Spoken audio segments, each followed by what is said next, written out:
Hello, everybody. Welcome. Thanks for joining me. We're doing it. We're doing it. Everybody click thumbs up, click share, click all those things. I'm joined by Eleanor Goldfield. My name's Lee Camp, the most censored comedian commentator in America. So today we're going to get into, actually, believe it or not, I don't even, like, it seems like there couldn't be any more lies about October 7th to be unveiled, but they continue to be unveiled. And we have more lies, and these are actually being presented by Jeremy Scahill. Good to see him doing journalism again on Democracy Now! But we're going to get into more lies about what went down on October 7th. But we're getting into so much more than that. Some of it comical, some of it very not comical, like the genocide that Israel is perpetrating right now in Gaza. We are very near, if we have not topped 28,000 people murdered in Gaza. But as many have pointed out, it is far beyond that, because there are 8 to 10,000 that are quote unquote missing, which almost exclusively means in rubble somewhere. So really it is far more than 28,000, 70% women and children. But I want to start with a clip from Claire Daly, the hero of the EU. Her and her partner are the only amazing people in the EU Parliament. And I thought you were just going to stop with EU. In the EU, all of the like, EU. Hey, my mom's pretty cool. There are only two good people. But you got to see this clip, not just for what she's saying, which is epic, but what they do to her for saying these things. Let's watch. So far, the EU and US response to Israeli genocide has been straight from the abuser's handbook, Darvo. Deny, attack, reverse victim and offender. And if that doesn't work, sure, just change the subject. So as the genocide in Gaza continues, you want to talk about everything but Gaza. You refuse to put the item on an agenda stacked with every cliche imaginable, from Venezuela to Iran, with pride of place given to the old reliable Russian interference. So across the pond, Special Agent Nancy Pelosi gives the signal, branding Palestine protesters as Kremlin operatives, and like clockwork, the dark insinuations begin in Europe. Everyone can see what you're doing.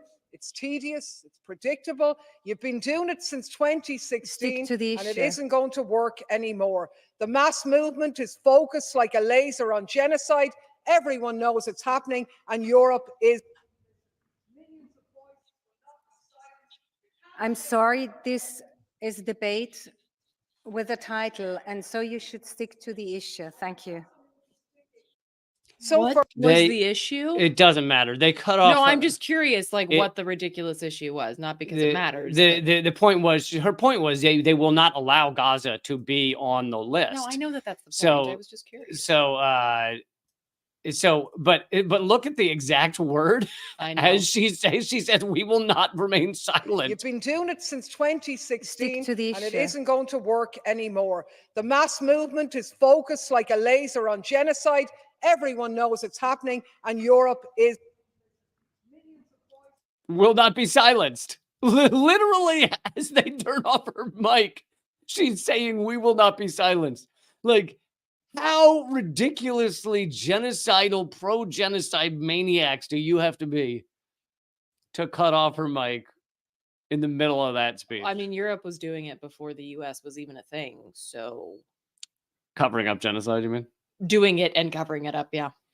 Or not even cover. I mean, when we talk about Africa, they weren't covering it up. They were proud. So, I mean, actually, the cover up is kind of a new thing. But Europe, to suggest that Europe is somehow more benevolent than the United States, Europe has just had more practice and knows how to cover up and have better PR. I mean, look at Sweden, for instance. Great PR. Everyone thinks it's just a bunch of gnomes and little red houses and shit. It's some of that. Nobody talks about the fact that Sweden is one of the world's largest weapons exporters and has a very disgusting history of colonization and oppression of the Sami people. I mean, it's like, yeah, Europe has just been doing it longer and has better tactics. Well, these tactics are not good, though. I feel like the EU cutting off her mic mid, we will not be silenced.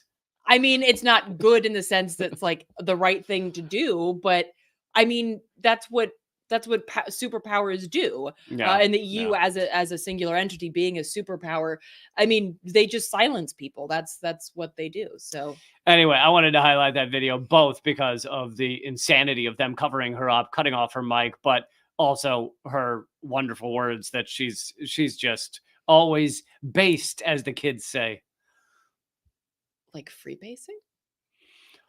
Can someone in the chat explain to Eleanor what based means? Anyway, let's move on. Wait, I just wanted to take a moment not to talk about freebasing, which, but I wanted to say, like, so we all know about Claire Daly, who has nothing to do with us in terms of, like, she's not our member of parliament because we don't have parliament. She's not anything to do with us legislatively or politically, and yet we know her name because she's saying the shit that she says, which is brilliant and powerful.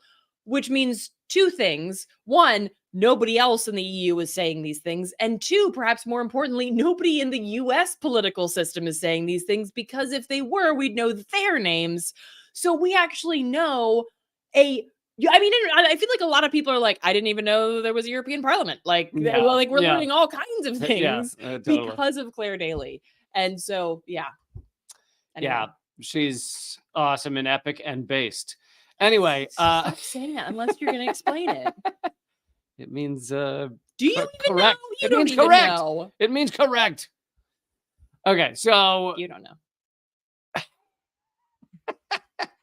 all right, I am going to get in a moment. We're going to get to more of the October 7th lies that have been revealed. I mean, it is amazing to see it continue to collapse. But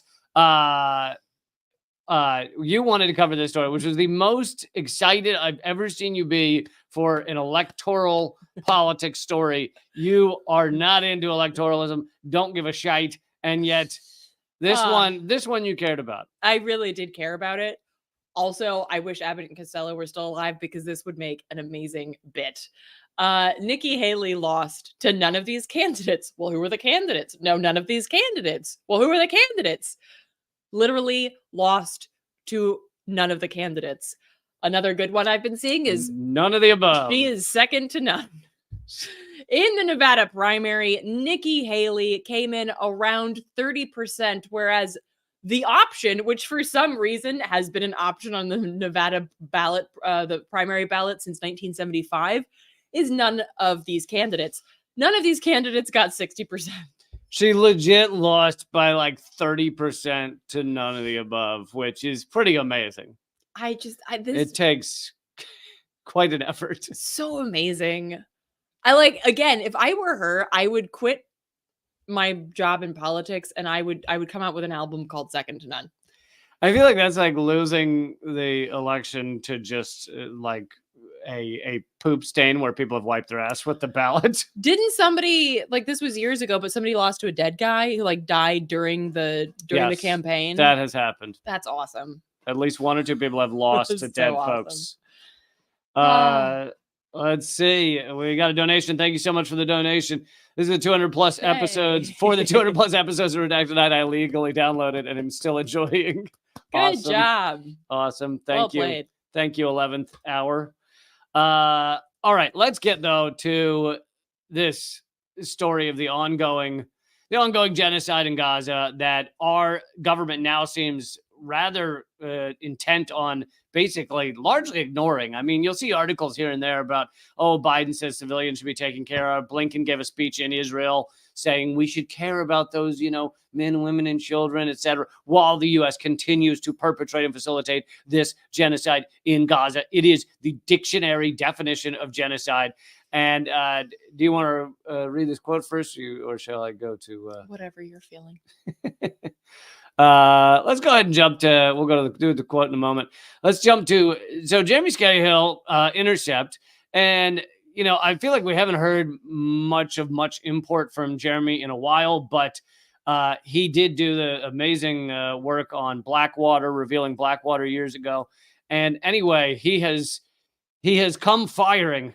He's shown up firing on October 7th, and the truth about it. And I'm going to play it's less than 1 minute clip of him on Democracy Now! Don't worry, he did not make that face through the whole interview.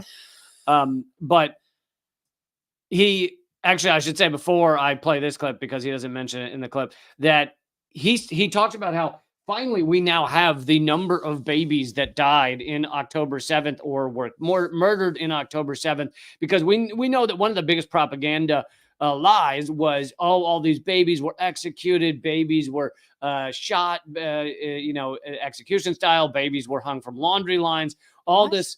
Yeah, it was something about one of the soldiers said in an interview, I showed up and they were all these dead babies hanging from a laundry line. How do you even come up with this shit? I don't know. I don't know how they come up with it. I don't know who puts out Jesus the memos on make up these kind of stories, whatever it is, but there's been no evidence for any of it. And Jeremy in this interview talks about how we now know of the one baby that was killed on October 7th, literally one, and it was shot in the crossfire when IDF showed up and started just shooting everything that moved. Its last name was Cohen. I don't remember the full name. But anyway, here's the latter part of that interview and what he said to Democracy Now! Some of the most obscene things that Israel said that we now know are false were repeated by Anthony Blinken, the U.S. Secretary of State, in testimony in front of the Senate, by Joe Biden himself. And this has gone on and on and on. I've just given you a couple of the most graphic examples of this. But what's clear is that the Israeli government understood that they needed to sell this as like the worst crime against humanity in modern times in order to justify a long planned siege of Gaza that Benjamin Netanyahu, he represents the most extreme and violent version of the Israeli state project. And it's very, very clear that they sold this fraud and the White House laundered it. And that's why we've seen, and I think 27,000 people killed in Gaza is a conservative estimate. I think it's much greater than that because there's an estimated 7,000 or 8,000 Palestinians missing, many of them in graves that are the rubble of their former homes. So this is one of the most epic frauds in modern history, reminiscent of the lies told to justify the invasion and occupation of Iraq. Yeah. Well, All really important points. does he live in Germany now? I have no idea. Oh, it just says Germany like as his location, so I was just curious. Oh, maybe. I did know him back in New York years ago, but that was 12 years ago. He told me I was his favorite comedian. Did he really? Yes, he Oh, did. That's great. But one of my the things favorite one of the things he says in there that you might have glossed over is long planned to justify a siege attack on Gaza, far larger attack than their general, little bombings here and there.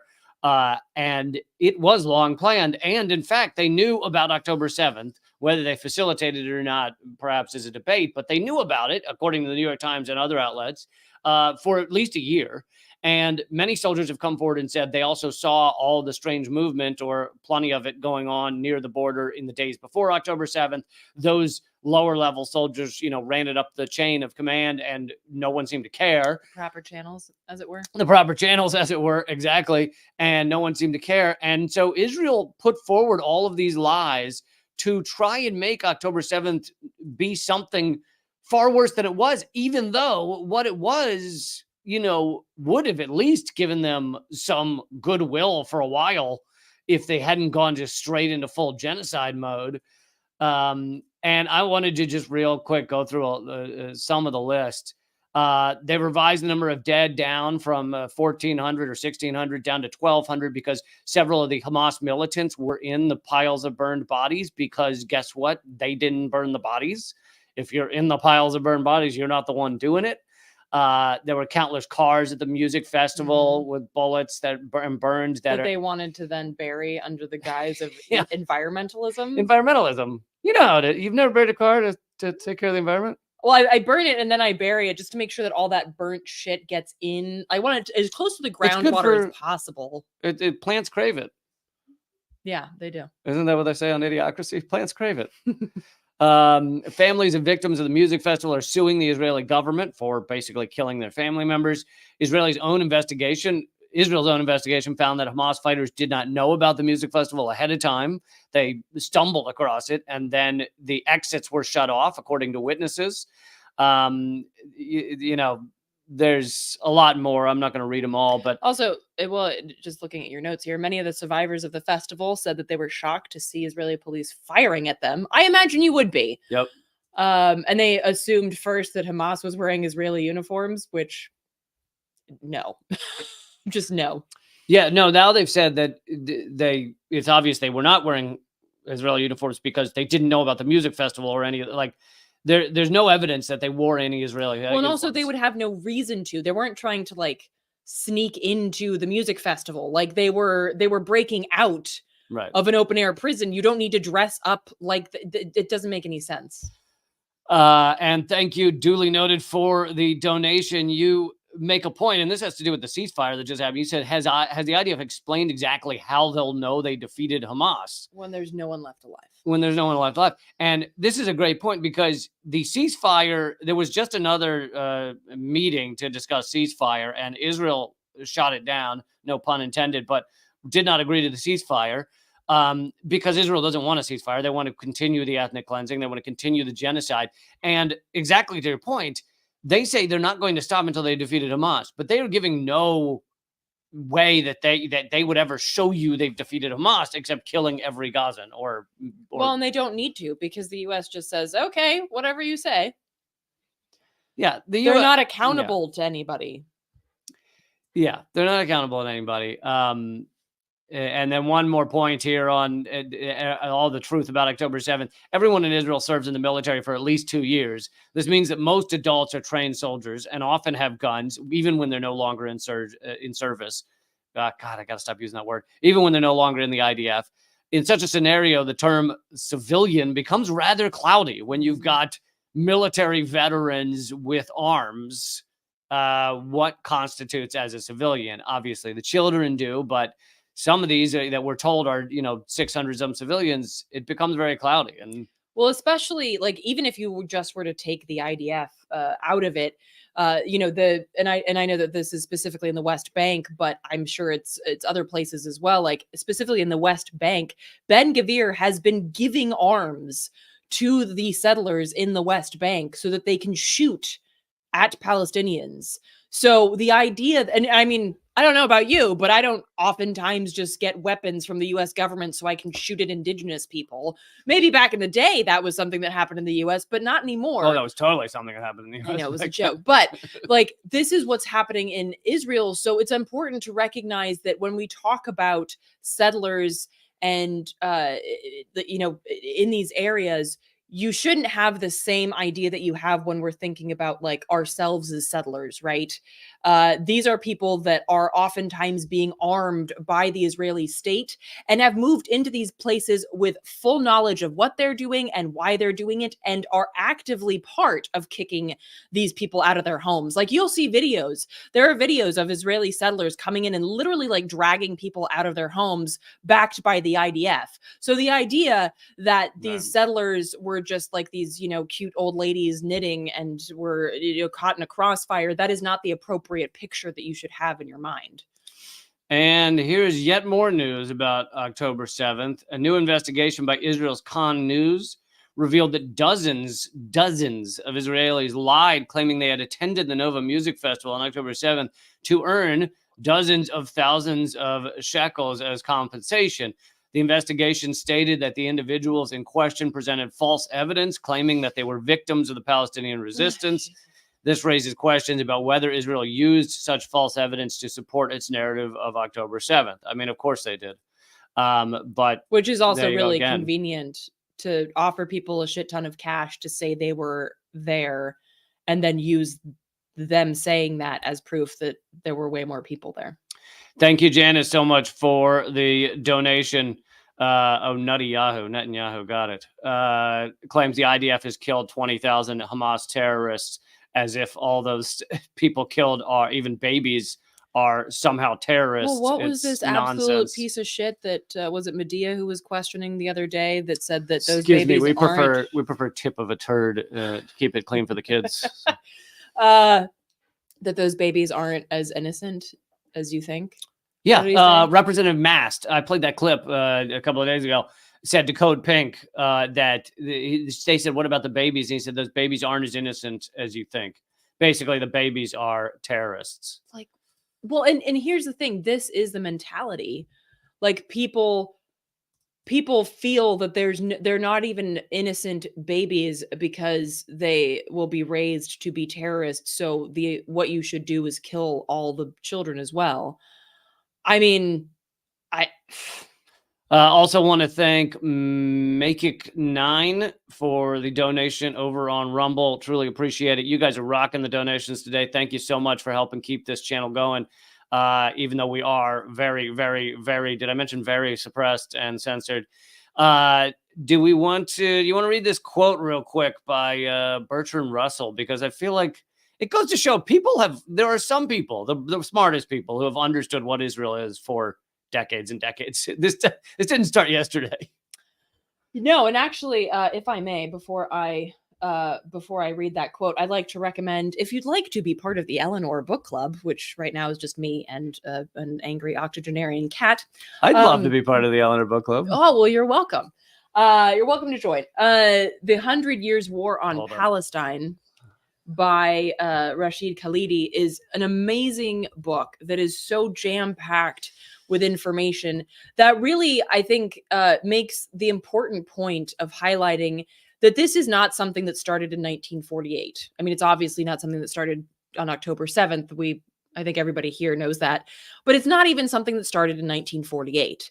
It is something that escalated rapidly and violently in 1948 with the official creation of Israel as a nation state. But it was going on long before that. And so this ties into that Bertrand Russell quote that you have up on the other tab that I can't see.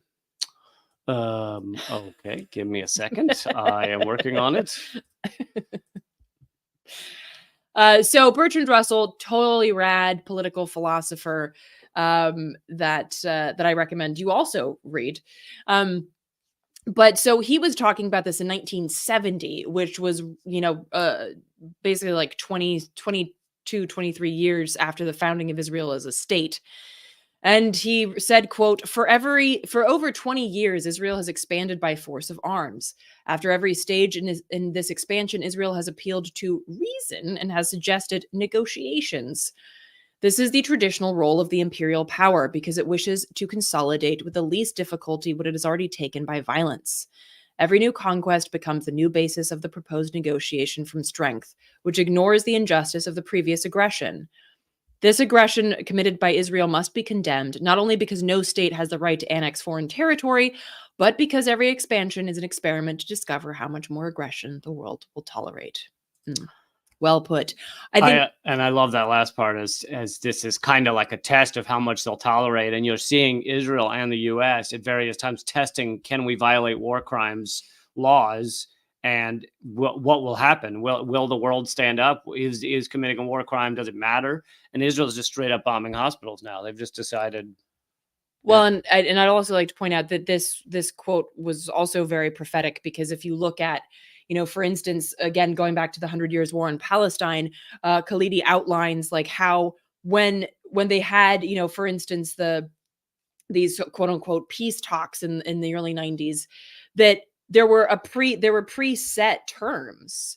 So, and not only that, but Palestinians weren't actually allowed to represent themselves is another point, but there were preset terms. So basically, before you even sat down at the table, Palestinians had to agree that Israel had a right to exist, that Israel had a right to keep the lands that it already owned, which is like, but that's why we're here, because I don't think that. But they had to agree to a bunch of shit that is violence, that is settler colonial violence. And so then the idea that these negotiations are in any way like even keeled or legitimate is really absurd. So yeah, great points. I now want to show a clip of the National Security Council's spokesperson, so spokesman for the White House, John Kirby. He looks like a caricature of himself. Reacting, he's answering the question, and I think this fits with your view, but my view as well, of the at least federal electoralism, and do the American people have a voice in this, a voice in what's happening, especially a voice in what's happening now with this US-backed genocide, as America and the Biden administration, the government, send tens of thousands of bombs to rain down on children in Gaza, as the CIA, according to the New York Times, is helping Israel assassinate Palestinians. Does the US, like your average American, have any say in that? And this is basically what she asks him. And he is just totally indignant at being asked such a question. To those facilities, and he'll do that. Weighing all of his options. This is an election year. Is the president looking at his polling when he's weighing all of these options? Is the president looking at My what? goodness. That's a heck of a question. He's not looking, ma'am, let me just stop you right there. Commander-in-Chief is not looking at polling or considering the electoral calendar when he's defending. How they feel about the war on Gaza? Oh, now can I answer the question? He's not looking at political calculations or the polling or the electoral calendar as he works to protect our troops ashore and our ships at sea. And any suggestion to the contrary is offensive. Is he looking at the polling with respect to, Ma'am. does the American public want a broader Middle East conflict when he weighs his political decision-making? Ma'am, I've answered that question. Okay, let's go. You didn't answer that question. Is he weighing that? He is not concerning himself with the With the political American calendar. Have the opportunity to weigh in on whether they want Ma'am, made in America I have stamped answered your- on the bomb. Ma'am, I've or answered- Oh, that was great. When does America have a chance to weigh in? And he is You don't. disgusted, You don't. disgusted by that question. Do Americans have a chance to speak out or weigh in with their president on supporting a genocide? I mean, but that guy's a piece of shit. No, I mean, but- they're but- all but it's pieces of also the shit. truth, though. I know, Of I know, course I the know. president is not considering the American people. I know. It's the truth. that actually is one of the few moments he actually told the truth, except he tried to say he's not looking at polling. But basically, it's he does not care what the American people want No. as he supports genocide. No. That might have been one of the first honest answers he's ever given. Also, that's a terrible, terrible name for this video. I didn't see the name. Al Jazeera So report. vague. Presses White House about the Middle Oh, East. is that because they're afraid it won't show up in they anything if say- they write Israel? Probably. I'm probably afraid of that. Okay, I've got a perfect segue to the next topic. We're gonna talk about homelessness in America in a second, but this is a good segue to it in terms of talking about the White House.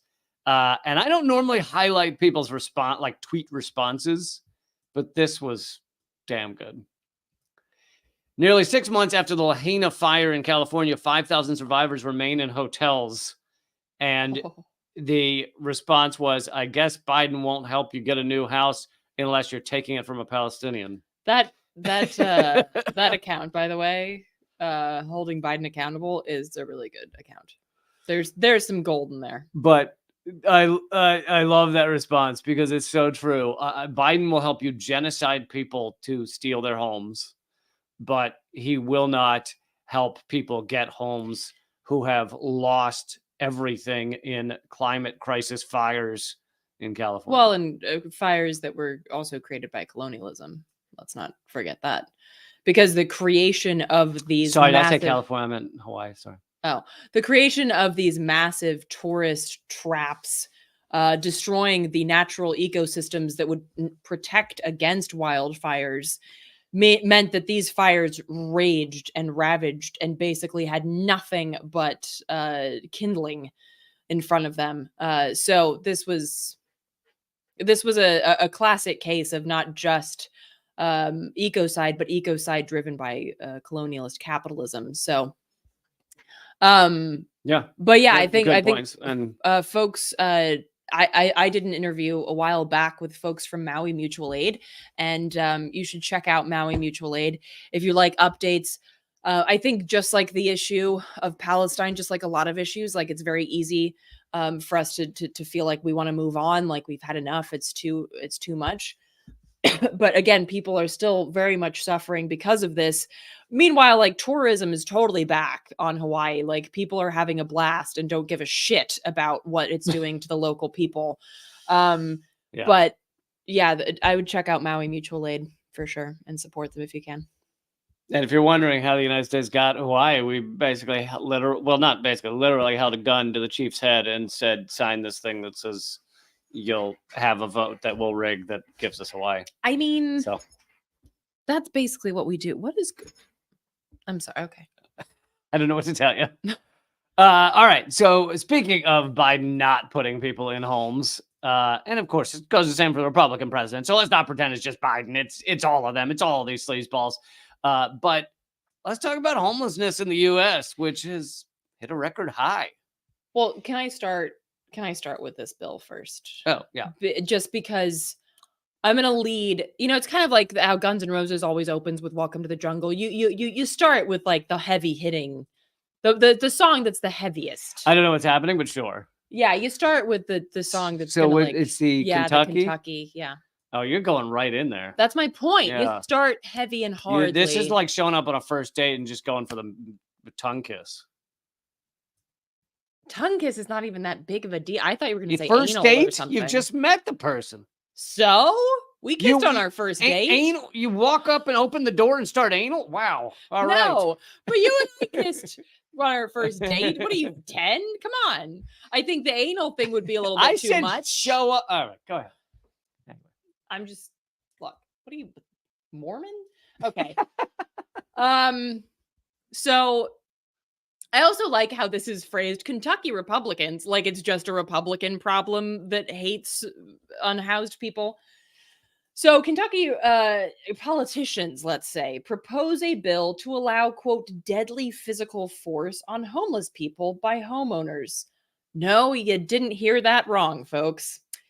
The bill, known as the Safer Kentucky Act, unless Oh you're my homeless, then it's God. really not this. It's much No- the much unsafer Kentucky Known as Act. the Safer for Rich People Kentucky Act. So Wow. basically, it says it will allow property owners to use deadly physical force on homeless individuals if deemed necessary. Then who deems it necessary? Exactly. Anyone with a home? You might deem it necessary if you see the person close to your property, right? Because look, we've all been there. We've seen somebody almost stepping on the grass and you lose your shit and you take out your gun and you murder them. yeah, and I think that It's- I understand. Like I look, see where you're coming from Absolutely. because you spend a lot of time on that grass, Yeah, right? You spend time on that little green plants that are about yay tall. And if they get to yay tall, that's very offensive. So you want to keep them yay tall. But then if And somebody steps on someone them, then so they go like steps this, and then they bend over it, you got to murder them. yeah. Absolutely. So that's the first thing. Sorry, that's- can I just Yes, please, go ahead. cut my comedy for a minute? This is insanity. Yeah. Jesus, murdering someone because they're homeless is it. Yep. Yep. Also, it seems like they're like skipping like 15 steps. Why didn't they pass a bill saying you can kick homeless people? I mean, that would have been less Because horrible. nobody does that What- in the US. Everyone just grabs a gun. When was the last time you saw a mass kicking? People don't do that here. People immediately grab their guns. Mass kickings might be funny, but this is just so insanely psychopathic. I mean, this actually speaks to how America is going in a larger way, just towards Outright psychopath fascism. Yeah. will, psychopath will, just like just straight there. Like you can just, oh, that person is having a rough time. They don't have a home. I should be able to stab or murder them or assault them, or like just that thought to even come up with this bill is just a level of Psychopathy. psychopathy. It's like unbelievable. And at the same time, if you want to house homeless people like that pastor did in Chicago when it was minus $1 billion outside and they would have died, and then he got arrested for it. Yeah. So just look at like where those scales of justice are in the United States, right? We're gonna make it legal to shoot homeless people, but holy shit, if you try to make them not homeless, if you make them homed people, Yeah. then you go to jail. Yeah. You can also be arrested for feeding people. Oh yeah. be Food arrested not for bombs is like helping very people. frequently arrested. I recently wrote an article on my locals page about how everything that's right and just and moral in this world is now illegal in the United States. Helping people, housing people, taking care of children. It's all illegal. So at the same time, the Supreme Court right now is listening to the case of Grants Pass versus Johnson, considering whether criminalizing homelessness is constitutional. So basically, they're looking at the Eighth Amendment, cruel and unusual punishment. Here's why I don't think that'll stand. Cruel and unusual punishment is what the United States does. Right. Like, how many times have people tried to make the case that the death penalty is cruel and unusual punishment, that solitary confinement, that our prison system, I don't know, in general is cruel and unusual punishment? And every court has just been like, meh, no, I don't think so. Cruel, but usual. So if it has to be both, no. Cruel, usual punishment. Yeah. So right. I used to have a bit about they ruled that the electric chair was not cruel and unusual, and I was like, even if you want to ignore the cruel thing, how do you argue that's not unusual? Strapping a guy to a chair and sending a billion volts through him till he shits himself and smoke comes out of his ears. That's not unusual. Where do you live? How is that not unusual? Yeah, but I guess if you live in a state where that happens, but the other pretty thing frequently. about this harm homeless stuff is like these are literally the people in our country with the least among us. They are the ones having the most difficulty. Half of all homeless people have some sort of mental illness. A lot of them have PTSD. Like the idea that those people need to be less protected. They're just too protected in our country is so insane. Well, and So this also makes a distinction between people who have a home being humans and people who don't not being humans. Right? Like you can shoot them. Why? Because they're not people. And at the same time, this is from December of last year. Homelessness in the US has hit a record high. Because of course, President Biden, everybody's favorite for the people president, let all of that aid that was like barely keeping people together during the pandemic, that just stopped. And so people lost like the very little bit of thread that they were using to hang on and are now homeless. So we're hitting record numbers of homeless people and it's only rising. And this is while the Democrats are running around in an election year trying to say, look at how much good Biden has done for you. He should be this sack of rotting flesh should be reelected. It's like it's homelessness literally at a record high right now.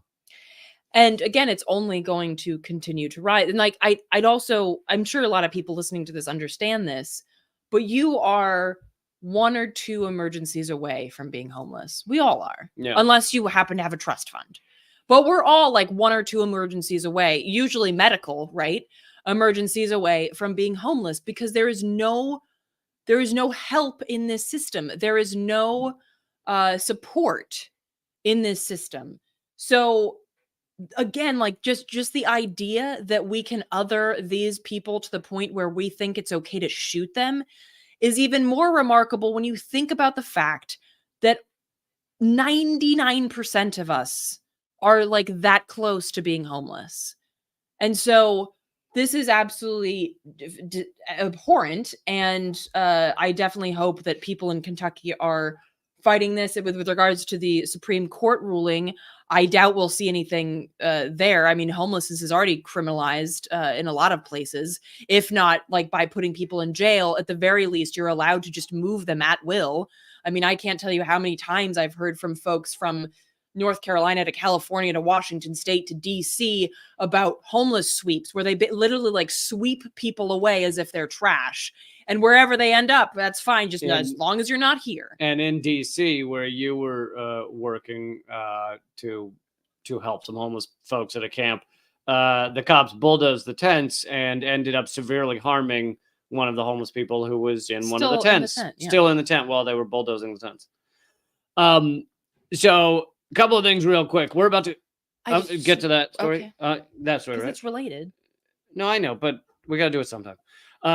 So we're going to get to another story about something insane that Georgia's making illegal. We're also going to get to a pretty secretive 5-year plan that the U.S. has to continue to upend and steal from Ecuador. But on top of that, at the end of the hour, just for members, I will be destroying AOC, Alexandria Ocasio-Cortez, on her bullshit that she was saying on MSNBC. So if you've seen my recent series, Lee Camp Destroys various people, because you gotta, in order for people to click on anything, you've got to obliterate them. You can't haven't just done me. it yet. can't no not yet. It can't just be like Lee Camp has substantive differences with this person. It has to be destroyed. So I will be obliterating AOC later on Locals for Members. That's at leecamp.net. But right now, we're still going to be free, and we're going over to rumble.com/leecamp plus Locals. So if you are watching on Rumble right now, it all stays the same. If you aren't watching on Rumble, all you got to do is head over there and click the first live stream tab that is titled about October 7 Lies Exposed. Rumble.com/leecamp. That's rumble.com/leecamp. Did I mention it's rumble.com/leecamp? And we will see you over there. Rumble.com/leecamp for people who are having trouble hearing. Rumble.com/leecamp. And we will see you over there right now. Okay, you can start the next story. I'll pull it up in a minute.